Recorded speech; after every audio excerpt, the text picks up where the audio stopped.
Idem vam objasniti kako će vas 3D Studio testirati prije nego što vas zaposli kao profesionalnog 3D modelera. Ja ću samo pričati svojeg iskustva i ja razumijem da se ovo vjerojatno razlikuje od studija do studija i od pozicije do pozicije, ali pretpostavljam da većina ozbiljnih studija ovo tu rade na manje više isti način.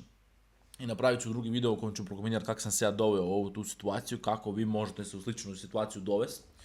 Ali ovako to izgleda kad vas idu zaposliti. Prvo, oni su saznali za tebe, ali si ti saznao za njih, nije bitno. Jel to preko veze, preko maila, preko neke onog oglasa za posao, nije bitno. Znači, oni su vidjeli tvoj portfolio, oni su vidjeli čega si ti sposoban i sad su te zvali na neki razgovor, na neki intervju i zaključili su da nisi budala, nego si normalan čovjek i oni žele s tobom nastaviti. Dobro, sad ide test, sad ide zadatak. Oni će tebi slat neke objekte, slike nekakvih objekta, ne znam, sjedalo za neki motor, nije bitno šta je, komad nekog auta, ne znam kojeg, nije bitno. U mojem slučaju bila su 3 predmeta koje su morali izraditi i dobiš neko vrijeme, ne znam, 2 tjedna. I u ta 2 tjedna ti moraš napraviti te predmete, te objekte moraš izmodelirati i onda ti to njima moraš poslati i onda će i oni prokontrolirati. Dok oni to kontroliraju, oni će tražiti neke stvari. Postoje stvari koje oni žele vidjeti, postoje stvari koje oni ne žele vidjeti na tvojem modelu. I to ću ti objasniti u ovom tu videu. Znači šta točno mora tvoj model imati, kakva svojstva, šta je dobar model i šta je to loš model i to prvenstveno u pitanju topologije. To je najbolji način da se procijeni koliko je iskusan, koliko je sposoban jedan 3D modeler. I sad ću vam pokazati konkretno šta to znači. Koristit ću ove tu volane koje su mi dali kad smo radili izazov u DEC-u, u našoj Blender školi. Ovo sad ću vam pokazati par primjera nekih modela koji su učenici izradili i prokomentirat ću par stvari njima da pokažem šta valja, šta ne valja, pa da znate kako to treba izgledati. Prva stvar, najosnovnija stvar, kad god radiš nešto u Blenderu, ne smiješ imati nešto što se zove n-gon. Ako ne znaš šta je to n-gon, to je poligon, dakle lice, koje ima oko sebe više od 4 ruba. Znači imaš quads, to je znači poligon, to je lice sa 4 ruba, imaš triangles, tries, takozvane, to ima 3 ruba, to je trokut neki, onda imaš n-gon, što je više od 4. To ne valja. Zašto? To je tema za sebe, to ću u drugom videu prokomentirati, uglavnom ukratko to donosi koje kakve probleme, ali ne smiješ imati n-gone, zaboravi. Ako imaš n-gon, pao si, papčina si, to je to. Znači to je jednostavno totalno neprihvatljivo u ovom tu kontekstu. Sve se mora sadržati od quadsa, dakle ovih poligona od 4 sa 4 ruba i ponekad možeš iskoristiti neki trokut, ali samo ponekad. Ima da si probao sve drugo prije nego što se ubaci unutra trokut, zato što želiš to izbjegavati. Znači, minimalno, neke stvari jednostavno se ne mogu napraviti bez trokuta, ali eto, ponekad možeš, treba ih minimalno koristiti, koliko god manje je to moguće.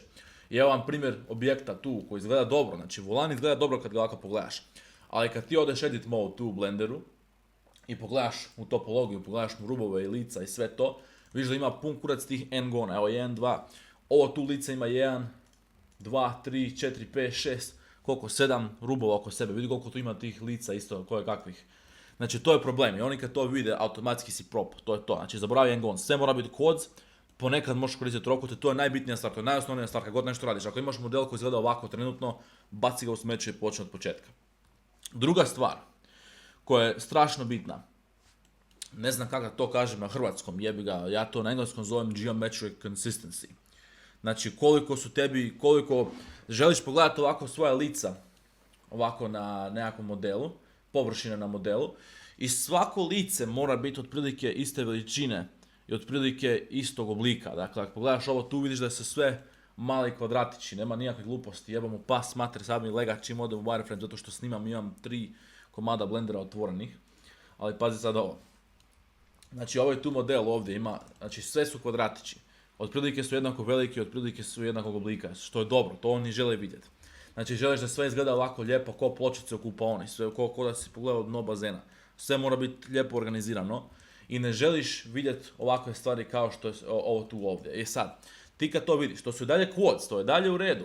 I to ako pogledaš ovako, nema nekakvih problema sa sjenčanjem kao što zna biti kad imaš lošu topologiju. Neće biti nikakvih poteškoća, ali jednostavno oni to ne žele vidjeti. To je ko da si ti krivo napisao nešto, zamisli sad da ti pišeš knjigu nekakvu.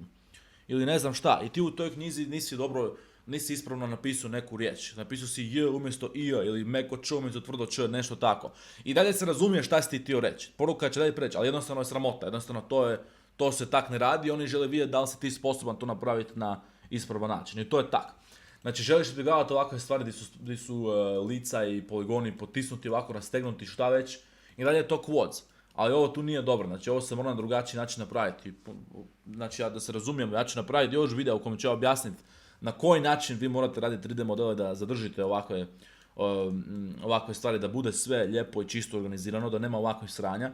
Ali samo da se zna, ako vam modeli izgledaju ovako, to nije u redu. Znači oni će gledati koliko ste vi sposobni ovako organizirati ove tu stvari, ove tu poligone i to.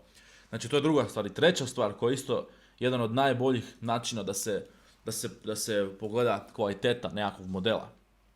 Čim on pogleda tvoj model, čim ga on otvori ovako u Blenderu ili čemu već, on će ti ovako u edit modu će ti ovako prići na dio tvog objekta i sad nije bitno njemu koliko to lijepo izgleda. Ovaj volan izgleda u redu, pogledaš sliku od traga, ovaj volan izgleda kako bi trebao izgledati, sve je to super. Međutim, doći će ti on će ti to ovako pogledati, edit mode. I samo će ti oći u face select mode i alt desni klik, opa, pao si. Zašto si pao? Zato što imaš ove takozvane face loops. I ja znam da ja sad zvučim ko seljačina, zato što ja ne znam kako se te stvari kažu na hrvatskom, jebi ga šta ću, ja cijeli život radim na engleskom. Mislim da se da Blender nadiktat na hrvatski, pa ću za sljedeći put nadiktat pa da ne ispadnem papak, bude malo bolje naučiti kako se to na hrvatskom sve kaže. Ali ovaj face loop će ti samo ovako označiti i samo će ga ovako maknuti sa strane i kad vidi da izgleda ovako kao kaos, ko da si uzeo ovako špagetu i bacio ju u zid, to otprilike tako izgleda i to nije dobro, znači to on ne želi vidjeti. Nego mora biti sve ovako predvidivo kao što je ovdje. Znači kad ti odeš ovako alt right click, sve se mora se spojiti, znači mora biti kao krug, mora biti loop takozvan, znači mora biti sve lijepo organizirano i predvidivo. Ne smije se, evo možeš ovako otprilike nekako pravilo pogledati. Ne smije prelaziti sam sebe, znači ne smije biti ko autocesta, ona petlja, kad ti skreneš i sad pogledaš to na karti, izgleda ovako ide u krug, ona se pređe preko druge ceste i toga ne smije biti, nego sve mora biti ovako lijepo organizirano kao što recimo na ovom tu ovaj logo Toyota ovdje je dosta čist. Ako označiš sa alt desnim klikom bilo koji ovaj face loop takozvan, on je puni krug, on je spojen, počinje tudi završava, znači ide u krug, sve ovako se lijepo fino ponaša, nema nikakvih problema, sad on je šuplji od traga. Ali da on spojen od traga, ovo tu je bio lijep prsten koji bi se spajao točno tu na početku i to je bilo sve u redu. Znači to je jedan od najboljih načina da se procijeni koliko je kvalitetan tvoj model, koliko je dobra tvoja topologija. Ovo su neke stvari na koje ćete vi morati obraćati pažnju. I sad da se razumijemo ponovno, ja ću vam to sve objasniti. Znači pitajte me u komentarima ako želite još neke stvari da prokomentiram koje sam tu spomenuo, ali ja ću napraviti još videa gdje ću vam točno objasniti kako se ove stvari mogu, kako se mogu raditi modeli na ovaj tu način, da se ne morate sramotiti kad dođete pred neki studio, kad se javljate za posao, jer oni će vas pogledati, on ti pogleda portfolio i ono vidi da li ti imaš ove tu vještine na temelju i kako izgleda tvoj model, puno puta se to vidi odmah. I zato je dobro, ako imaš ove tu vještine, dobro je hvaliti se sa wireframe-om, ako ti možeš ubaciti negdje u svoj portfolio ovako wireframe, to ćete vidjeti mene ponekad to napravim. Ja ću prvo pokazati model, znači izrenderanu sliku i onda ću preko toga drugu sliku na Instagram, recimo ću staviti wireframe, da se vidi koliko mi je dobar wireframe, da se zna da se mogu s tim kurčiti, da oni vide da sam ja u tome dobar.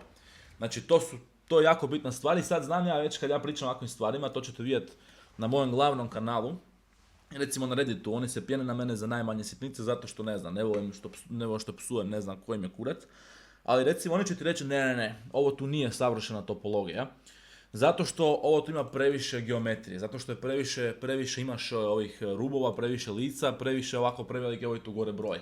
Kad dođeš na statistiku i to nije optimalno, to nije dobro, zato što su to papci, oni ti razmišljaju o igricama. I u igricama ne želiš imati previše poligona, ne želiš imati previše ovih tu rubova i lica, zato što to usporava program, iako je to danas malo drugačije, nije to kao nekad, da moraš minimalizirati sve to, ali oni ne razumiju da ovo tu nisu tu u pitanju igrice, ovo tu je ako ideš raditi u studiju za recimo reklamiranje, njima nije bitno ako ti ideš izraditi ovaj tu telefon za reklamu, za jedan render, za jednu animaciju, samo je bitno da on lijep, kvalitetan, da si ti sposoban to izraditi kako Bog zapovjeda. Nije bitno da on sad optimalno funkcionira. To su ljudi koji imaju dobre kompjutere za izrenderati animaciju, njemu nije problem ako ti imaš 6 milja poligona. Znači ovo tu nije za igrice. Za igrice je druga priča. I ako želite pričati o igricama, pričat ćemo o igricama nekom videu, ali ovo tu je druga priča, ovo tu je kad idete zaposliti kao profesionalni 3D modeler i samo da znate, ozbiljni ljudi će vas na ovaj tu način testirati. To nije uvijek bitno da se stvari na ovaj tu način rade, ali u ovom tu kontekstu koji sam spomenuo na početku jest jako bitno, tako da evo, javite mi u komentarima šta želite vidjeti sljedeće, pa se vidimo.